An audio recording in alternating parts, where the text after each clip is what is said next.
That's not even, I don't think that's bluing on at all. It's very obvious that this man wants to federalize the National Guard in every state he possibly can, specifically blue states. Red states will obviously implement the National Guard at the Trump's behest regardless. And he wants to violently and forcibly go through this process and take control. All right, so Trump is deploying National Guard to D.C. and also placing the police under federal control. All of this started because of Big Balls. Big Balls was beaten up by a group of rowdy teenagers, according to the police. There were two teenagers, one 15-year-old, I think, teenage boy, and then another teenage girl. We don't know the exact details of what took place at this incident. Initially, they were like saying Big Balls heroically stopped a carjacking from taking place, but then like you look further into the situation and it doesn't seem like that was going on. It seems like they made it seem at first as though like Big Balls was stopping a carjacking that was taking place of a random woman. It turns out he was with his girlfriend potentially, I think. I just don't know the exact details of it, but it is Big Balls. We know that it is Big Balls. Big Balls was a victim of being attacked, a victim of an ass beating that he took from two teenagers, one boy and one girl. We know that those are the two suspects. It was the night of Big Balls. Many of you are laughing. Big Balls got his ass beat in DC by a teenage girl and a teenage boy, and you're laughing. And now Donald Trump is using, what are we doing, man? I can't believe these are the words that are coming out of my mouth when I'm describing like a potential federal takeover of law enforcement in the nation's capital. And like the inflection point of this is Big Balls getting beat up by a 15-year-old girl and a 15-year-old boy. What the is happening in this world, man? That's it. That's his name. His name is Big Balls. That is how we know him. That is how people have tweeted about the incident. None of this makes sense. Big Balls, for those of you who don't know, was one of the Doge employees, one of the barely adult Doge employees that was tasked with gutting the regulatory agencies. God damn. Anyway, here is Donald Trump taking the initiative. Trump walking up to the podium. Let's listen. I've been up here a lot. I've never seen a crowd like this. I think we need a ballroom, and that's happening. It's going to be a beautiful ballroom. This is really a lot of people, most I've ever seen in this room. And we're here for a very serious purpose. Very serious. Big Balls was beaten up. Very serious purpose. That's the very serious purpose we have here. We will never allow Big Balls to be beaten up ever again. He got beat up, but we won't let it happen again. This purpose, something's out of control, but we're going to put it in control very quickly like we did on the southern border. I'm announcing a historic action to rescue our nation's capital from crime, bloodshed, bedlam. Yeah, by the way, D.C. and many other American cities, of course, are experiencing the lowest level of crime. D.C. specifically, I think in like 3 decades, lowest level of crime. So like Donald Trump saying that this is like crime is out of control is just a relitigation of that is not happening. Once again, invent a problem that doesn't actually exist or a trend that is going in the positive direction, act as though it's actually in the negative direction, lie about it. No one is going to check you anyway. And then what do? You have to fix this problem that you keep claiming is going on. Okay. This is virtually everything that this administration has done. Literally every time this administration identifies an issue that's taking place, it is basically a direct reversal of the reality. Okay, reality on the ground, immigrants are not actually contributing to crime in meaningful ways. As a matter of fact, undocumented migrants are responsible for much lower rates of crime per capita than natural-born U.S. citizens are. Donald Trump keeps claiming consistently that migrants are actually rapists, drug dealer, murderers, and they're doing tremendous amounts of crime. They're beheading people, hundreds of thousands of Americans a day or whatever the no one actually checks them. And then when he comes into power, he's like, well, we got to do some sort of immigration enforcement. Lo and behold, it turns out we're not actually apprehending these rapist, drug dealer beheaders. We're just apprehending regular ass people that have been working at the goddamn fields to make a penny to give back to their families. That's why they're doing these Home Depot raids, as a matter of fact. Is that where the MS-13 decapitators are at? That's what they're waiting at? They're waiting at the Home Depots in Hollywood. There's a Home Depot. There's a bunch of day laborers that are undocumented migrants that are waiting there. You think they're waiting for what kind of day labor are they waiting for? A decapitation and an assassination contract? Is that why? They're waiting outside of Home Depot for someone to roll up and be like, hey, man, can you please decapitate my enemies? Is that what's going on? No, of course not. It's stupid because that's not a real problem. Donald Trump invented the problem. Well, Donald Trump didn't single-handedly invent the problem, but he just ran on this being a real issue. And of course, because it's not a real problem at all, you have to turn around and invent a solution, a real violent solution for a problem that doesn't exist. Same goes for crime in D.C. Is there crime in D.C.? Certainly. D.C. is also a majority black. I mean, it's a very black city, okay? This is part of the reason why Donald Trump wants to do tremendous enforcement in D.C. There's also obviously a housing crisis in D.C. as there is everywhere else. So there's homelessness there too. And he wants to just like do violent seizures and violent apprehensions in D.C. And in an effort to make sure that this kind of attitude sticks, you got to just like point to one instance of crime to say this is out of control. We got to stop it. And it turns out it's two teenagers that jumped big balls. That is the reason. Yeah, of course, violent crime is at a 30-year low in D.C. But don't let real information get in the way of creating a comfortable narrative, right? A violent, reactionary, right-wing narrative. Of course, too many newsrooms are just parroting the Trump admin's claims about crime and reporting on what's happening in D.C. as the National Guard is deployed into a crime crackdown. Violent crime in D.C. is 30-year low. Total violent crime for 2024 in the District of Columbia is down 35% from 2023 and is at its lowest as it's been in over 30 years, according to data collected by the Metropolitan Police Department and announced by the United States Attorney Matthew M. Graves. A breakdown of data is available here. In addition to overall violent crime reduction, homicides are down 32%, robberies are down 39%, armed carjackings are down 53%, assaults with a dangerous weapon are down 27% when compared to 2023 levels, with the district reporting the fewest assaults with dangerous weapons and burglaries in over 30 years. That's where we're at. It's like, crime is out of control. Look at how many black people are around. That's basically what it is. Do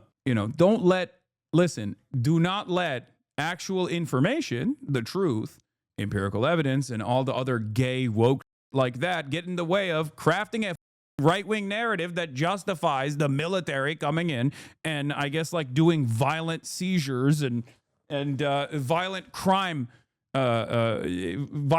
tackling. Okay, fake stats are woke, they're gay, it's made up. That's basically what it is.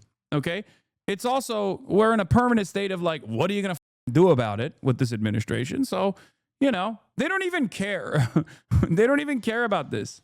And squalor and worse. This is Liberation Day in D.C. and we're going to take our capital back. We're taking it back. Under the authorities vested in me as the President of the United States, I'm officially invoking Section... What change reduced crime so substantially? Crime rates increased dramatically due to COVID instability, and then it's normalizing once again. That's what's the major factor here. That's it. That's all it is. Crime has been on a consistent downtrend for decades at this point. What these guys mean when they talk about crime, what they mean is visible poverty, okay, homelessness, and storefronts closing down, like that, which is a direct product of bad policy. And the only way to tackle that issue is by doing good policy that actually improves the material circumstances of working class Americans. But obviously they won't do that because that's extra woke and extra gay, extra socialist, right? So they have to do like violent apprehension, which is fascist. It's on the exact opposite front. Not to get all blue and on, but this feels like a practice run for eventually declaring martial law nationwide. Oh, for sure. Abso-freaking-lutely. That's not even, I don't think that's blue and on at all. It's very obvious that this man wants to federalize the National Guard in every state he possibly can, specifically blue states. Red states will obviously implement the National Guard at the Trump's behest regardless. And he wants to violently and forcibly go through this process and take control over every single country.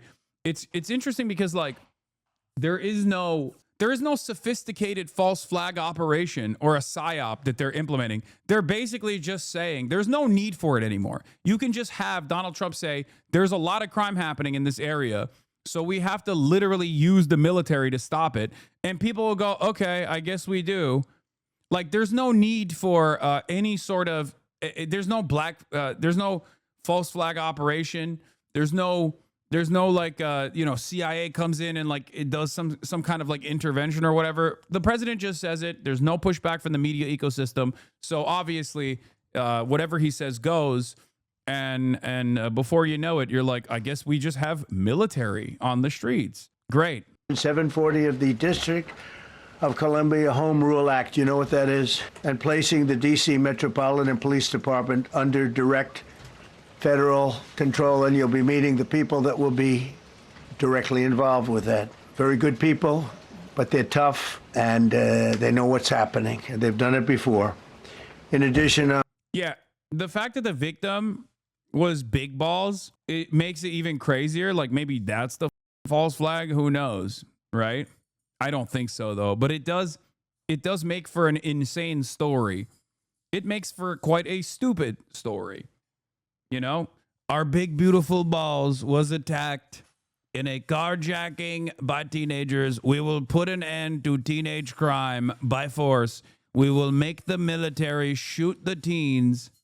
Deploying the National Guard to help reestablish law, order, and public safety in Washington, D.C., and they're going to be allowed to do their job properly. And you people are victims of it, too. You know, you're reporters, and I understand a lot of you tend to be on the liberal side, but you don't want to get mugged and raped and shot and killed. And you all know people and friends of yours that happened. And so you can be any...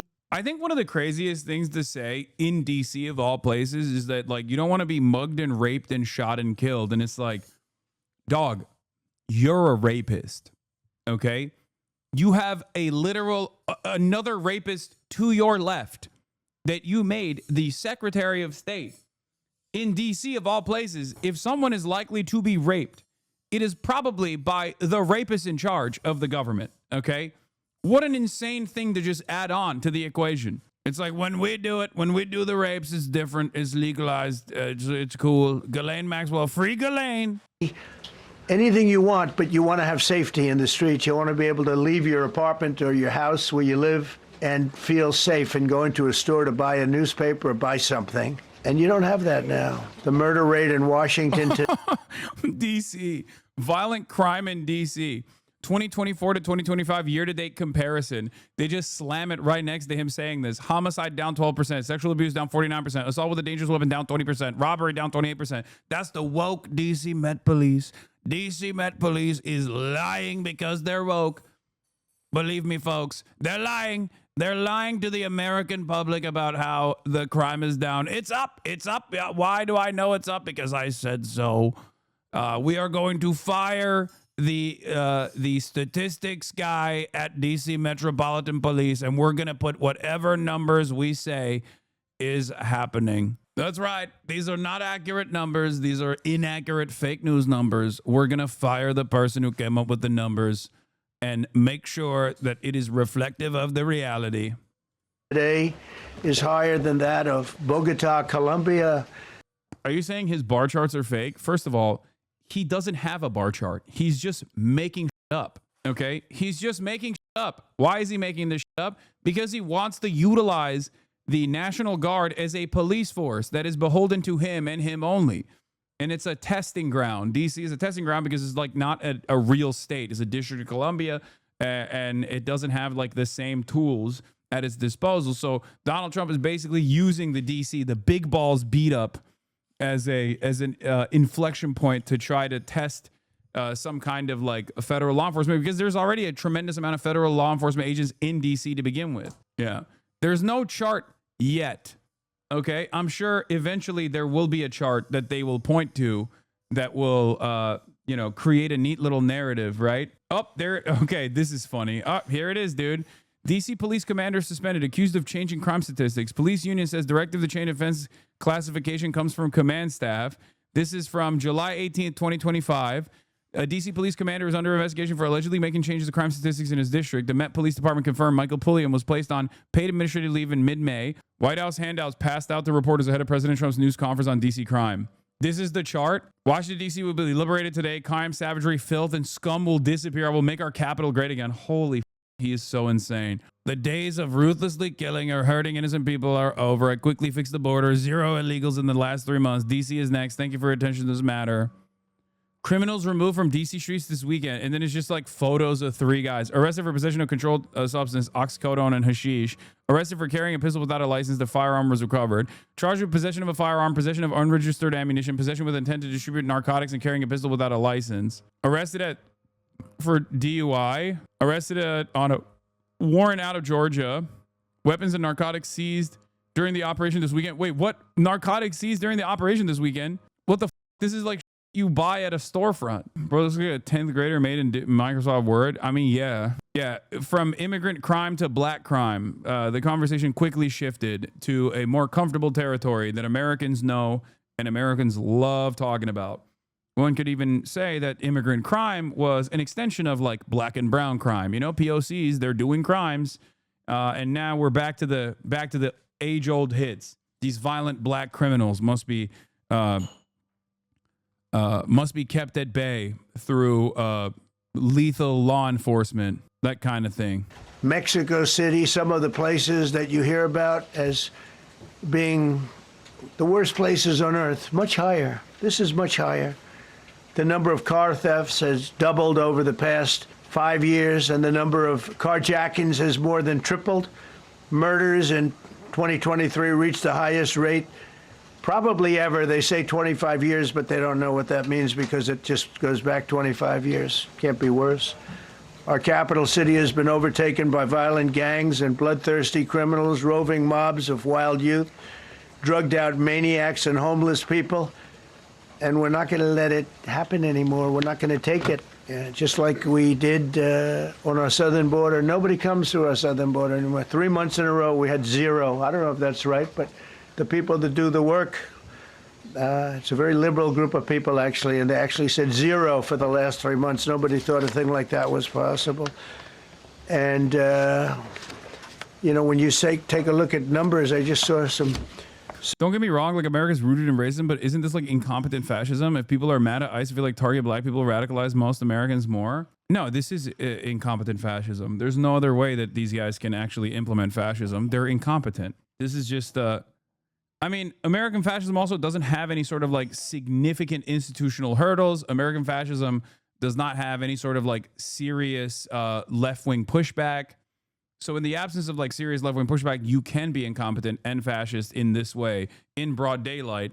And there is seemingly no investment or interest from the left flank, the Democratic Party, which is not a real left party anyway. It's a center-right party in and of itself. But there is no institutional opposition within the duopoly. So they could just be as stupid as possible with very little pushback. They already have captured the attention and the investment of some of the power brokers that control flows of information.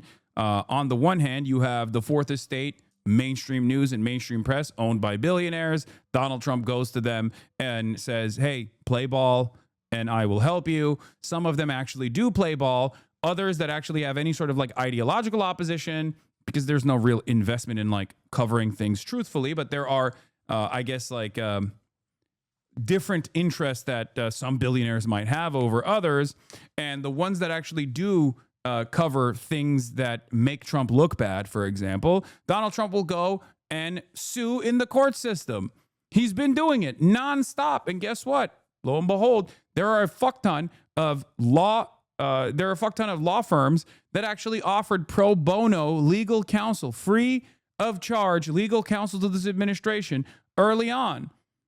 And then beyond that, there's mainstream or non-mainstream resources of information like independent media. Independent media is obviously a little bit trickier to deal with, but you can have a lot of these also incredibly powerful, wealthy billionaires basically tweak the algorithm to the best of their ability to create an unlimited flow of right-wing reactionary propaganda, as you've seen in the ways that it unfolded on Twitter, and the secondary impact that had on all of these other platforms as well. That's why there's so much neo-Nazi sentiment flying wild. And here we are. This is it. This is where we're at. We're getting value-tained. Some charts. These are different cities throughout the world. Red is, okay, the red is a place called Washington, D.C.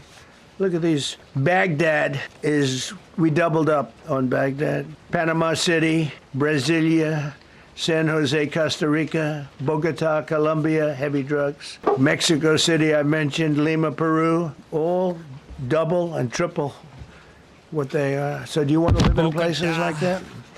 I don't think so. I don't think so. And I think the people in this room, if you wrote correctly, you'd see, look at the kind of numbers we have. DC, 41 per 100,000, number one that we can find anywhere in the world. Other cities are pretty bad, but they're not as bad as that. We're not going to have crime either. They made dozens of arrests, and that's what starts to happen. Again, cashless bail. Watch what we do with that. Today, we're formally declaring a public safety emergency. This is an emergency. This is a tragic emergency. And it's embarrassing for me to be up here. You know, I'm going to see Putin. I'm going to Russia on Friday. I don't like being up here talking about how unsafe and how dirty and disgusting this once beautiful capital was, with graffiti all over the walls. It's another part of it, by the way, because we're talking about safety, but we're also talking about beautification. We have the most beautiful, potentially, capital in the world. We always had. But people come from Iowa, they come from Indiana, they come and then they get... This is a great question. Where is it? Someone said, after the second time, how can people still believe what he's saying? Where did it go? I can't find it. After he got elected the second time, it's actually hard for me to listen to him talk. All the confidence and charisma is gone. How are still people falling for this? It's because of what he's saying. If you noticed, what he's saying is something that many right-wing politicians have said since the inception of the American state. The notion that, like, black and brown people are scary and they're ruining our big, beautiful cities. It's just a more modernized version of it. So you don't really need a lot of charisma when there is already, centuries of delicately crafted anti-black propaganda, anti-brown person, like these guys are different than us, a type of propaganda that he can just like rely on. It's not just Fox News. This is far before Fox News. That's why I say like anti-blackness is fundamental. It's foundational to American societal development. So all he's basically doing is relitigating that same exact fear that many Americans have, and that's all they need to hear. They see it as him truth telling. Do you understand? And it's also like a bunch of other boomer problems as well. I mean, if you notice, he's like talking about the beautification of the city by like tackling graffiti. Like, no one under the age of 35 is going to look at that and be like, wow, I'm glad that they're tackling it. Like, that's not a significant problem facing any American, not even 35, under the age of 45. Who gives a if there's graffiti everywhere? Are you kidding me? Make affordable housing happen, okay? People can't live in homes, and you're talking about like people vandalizing the beautiful city with graffiti. No one cares. I don't care. Graffiti is so not an issue that I would say that like in the millennial generation and onward, people literally commission graffiti artists to do like murals and it's over. Like that's not a real point of contention at all for many people. The reason why he's doing that is because he's an old and he is commanding the attention of other old who do care about that sort of thing and think like, oh my God, it's riddled with crime. Yeah, the pull up your pants caucus celebrating is right. That's exactly what's happening here. We're going to make it illegal to have your pants sag. That's right. It's no longer a thing. Because, like, remember, guys, a lot of racialized language in this country is insidious. It's, like, hidden. It's not, it's something that most people tune into but refuse to acknowledge as, like, racialized. You can't just, like, straight up slam the N-word into your propaganda because people will go, oh, that's a bridge too far for me. But if you hit it from different angles, like saying that they're thugs, saying that there's a lot of crime that they are doing, saying, at different times there has been different versions of relitigating this same cycle, the same understanding that like black people are violent savages who are constantly doing crime and must be violently put down with a veneer of plausible deniability, then you can get away with it. Mugged? Not going to happen. Keep coming, because by the time you get your trip set, it's going to be safe again, and it's going to be clean very quickly. We're going to replace the medians that are falling down all over the roads. We're going to replace the potholes. We're going to put a nice new coat of asphalt over the top. No, we don't have to rip the road out and spend 7 years building a new road because they cut everything. Because some designers said, well, we need a quarter of an inch more turn for safety reasons. We're going to do it right. We're going to get it done quickly. So today we're declaring public safety emergency in the District of Columbia. And Attorney General Pam Bondi, who's fantastic, is taking command of the Metropolitan Police Department as of this moment. And I'll be making the appropriate notifications to Congress and to the mayor, our new DEA administrator, who's one of the top in the country. He better be Terry. If you're not, I'm going to get rid of you so fast. Terry Cole. Terry, thanks. Very good. We just got him. Most highly recommended person. Bro, why can't he do something about a real issue instead of making everything worse? What do you mean? That's the whole principle behind reactionary politics. And it's looking at the reasons as to why crime persists. And instead of actually tackling the material inequities at the heart of why crime happens, okay, instead of tackling the root of why these crimes happen, which is, of course, woke, gay, and socialist, the solution to these issues. So you can't do that. You have to continue. You have to continue with more and more violent and apprehensive law enforcement policies. It's just law and order. That's what you got to do. More law and order. More law and order. Which, of course, exacerbates the inequalities anyway. It doesn't actually solve the problem at all. It maybe like sweeps it away from the public eye for a little bit. And you'll be designated as the interim federal commissioner of the Metropolitan Police Department. Okay? And you run them tough. They're good. You have a lot of good people. You have people that shouldn't be there. You also have people that shouldn't be there. They got in there because of woke. But you have a lot of great police. And those people are the ones that want to help you. Pamela, it was more than an hour. You got people in there because of woke. Incredible, man. Incredible.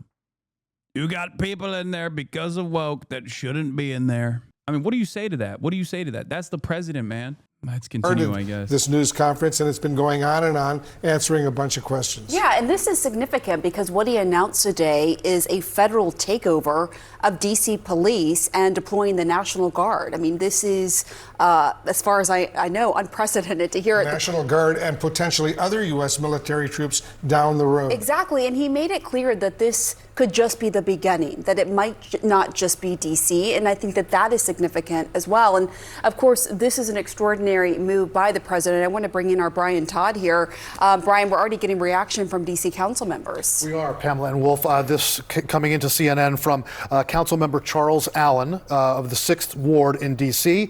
His post is, quote, "The president taking over local control of MPD and putting the U.S. military onto the streets of D.C. under the guise of public safety is wrong.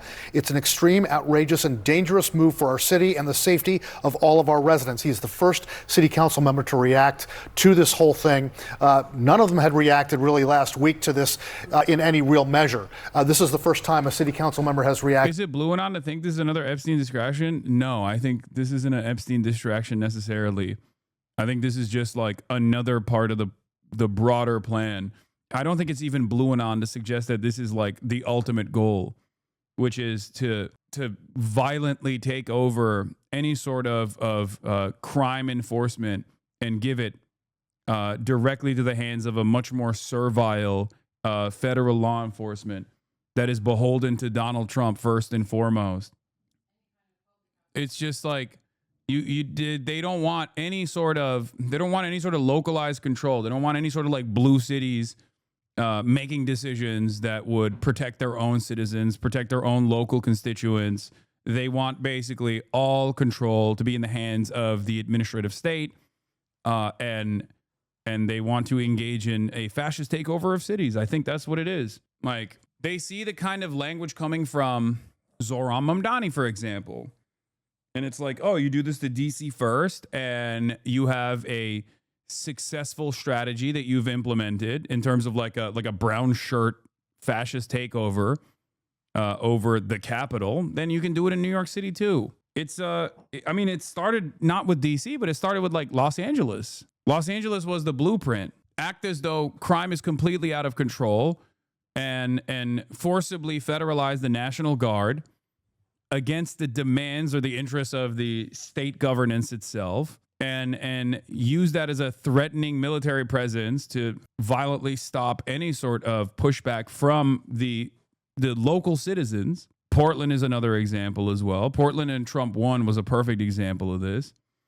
And I think like it's DC, LA, it will be New York tomorrow, I think. That's what I think is going on. And if there's no pushback whatsoever, if there's no mobilization against this sort of thing, and if there's no like institutional setbacks presented by the party that is supposed to be at odds with this sort of thing, then we'll just have a complete fascist takeover with very little hurdles implemented in the direction of making sure that America remains a democracy. And come out strongly on this. We're also reaching out to Mayor Muriel Bowser's office and the office of the Metropolitan Washington Police Department for their response. We started to reach out to them while this news conference was going. What's interesting is like there were reasonable grounds for something similar to have been done under the Democratic leadership of Joe Biden with states like Texas, where Governor Greg Abbott was literally going against the interests of the federal government, going against the interests of the administrative state, going against the demands being made at the federal level for how to deal with migration into the country. And yet no such incident took place when there was actually a reason for Biden to do this. You understand? Like Biden should have done this. This is something that I said Biden should have done. And of course, at the time, many people were like, well, don't you think that that would be a dangerous precedent to set? No, because if a state is deciding that they're just going to violate the aspects of the federal government that have full control over like immigration, for example, and they're just going to seemingly decide on their own what to do, and then they're going to do human trafficking, which is what Greg Abbott and Ron DeSantis famously did when Biden was president, then you have to punish them. Otherwise, if you don't punish them, they're just going to continue doing it. And what I was demanding at that point was actually doing law and order, not like a fake made up crime, or not like a normal part of existing in a city that already has like local forms of policing to deal with these sorts of things like carjackings and the like, but instead like a state directly violating orders from the federal government, and Biden didn't do it, and Republicans still ended up doing it anyway. So this is the point we're at. It's like Democrats being like, oh, well, we got to protect the institutions, the sanctity of our institutions. If we like violate something, if we actually violate previous norms like this, then Republicans will violate them when they come into power. And it's like, okay, but they already are going to do it, and they have done it, and they're going to continue doing it anyway. You have to, at some point, you have to fight fire with fire and actually actively push back. Republicans have never looked for permission from the Democrats to do something. They just do it. They know what they can get away with, and they rely on their base and the appetite that their base has for like unlimited violence against known villains, okay, well-established villains, marginalized demographics and things like that, and they will do anything they want to do. Yeah, so why do you believe Democrats will push back? What point did I say they are pushing back? I'm saying that they're not, and I wish they would. Going on, no word back from them yet. The mayor has been fairly muted in her comments on this. She did speak out yesterday in an interview, but did not openly criticize the president for this. It's an extraordinary move. We have to point out, never before in American history has a U.S. president taken over control of the Metropolitan Washington, D.C. Police Department. How is this going to work on the streets? How is it going to work from a command and control standpoint? That is a huge, huge question. And of course, his threat to do this in other cities, we'll see how that plays out. I think you got to see how it really plays out here first. Right, obviously. And we should also note that he talked about moving the homeless population in D.C., right. Thousands of people far away without offering those specifics. He didn't say where they were going. I want to bring in our senior White House reporter, Kevin Liptak. Kevin, you've been monitoring this very, very closely. What jumps out at you? Yeah, and I think the president's steps here to federalize the D.C. police force certainly very significant. What we didn't hear from the president was how long that would last. You know, the statute that he's using, the D.C. Home Rule Act, allows for initial federalization for 48 hours before notifying Congress. He said that he was doing that. So beyond that, we don't know exactly how long it would last. The other thing that stuck out was the president raising open the possibility that he would use active duty troops as part of this effort, saying that they would be ready as needed to join the federal or National Guard to help support law enforcement in the city. And you really did hear the president paint quite a dystopian picture of Washington, D.C., saying that it was overtaken by violent gangs, by bloodthirsty criminals, using this imagery that doesn't necessarily comport with a lot of people's experience in this city, but also with what the actual numbers show. You know, statistics do show that violent crime in Washington is falling since reaching a peak in 2023. The president's aides dispute some of those figures. You heard the president come out saying that some of those statistics might have been cooked, but really when you look at the numbers, what the president is painting is an image that doesn't necessarily match up with what the figures show, but also with what a lot of people's experience in the city is. And so a significant step by the president certainly today. All right, Kevin Liptak at the White House for us. Kevin, thank you very, very much.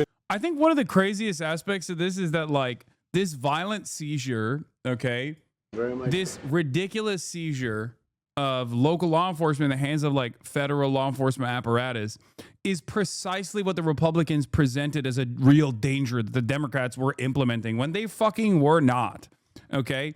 Black bagging people for thought crimes. Republicans are doing it. Democrats never did that, okay? Like, mass censorship at the behest of the State Department. They constantly pointed to, like, the Biden administration saying, like, oh, with COVID vaccines, like, you got to be more careful with what kind of information you're disseminating. They were fearful of that. Nowadays, you literally get arrested. You know what I mean? Like, it's insane. It's insane that, like, every single thing that Republicans claim that they care about, that they complained about, that the Democrats might potentially do when they were not doing, okay?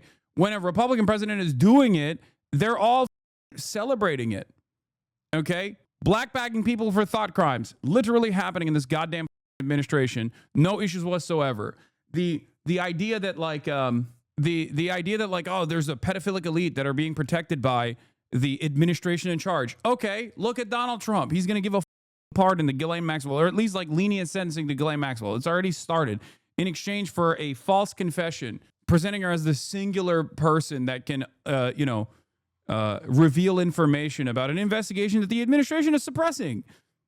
Like, that's literally what the Trump administration is doing. Everything that, like, Republican voters have cried about that, like, Democrats are going to do, or they claim that Democrats were doing, the Trump administration is doing actively. Even things that are, like, undeniable, you know what I mean? And that's where we're at. Here we are. You know, it's happening in real time.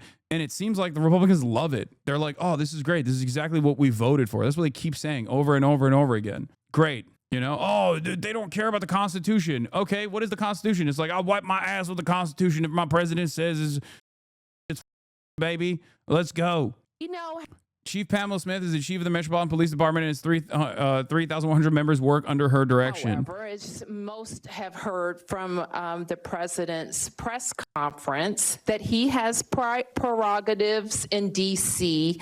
unlike anywhere else in the country, including his authority given by our home rule charter to require the mayor, to require me to supply services of the Metropolitan Police Department.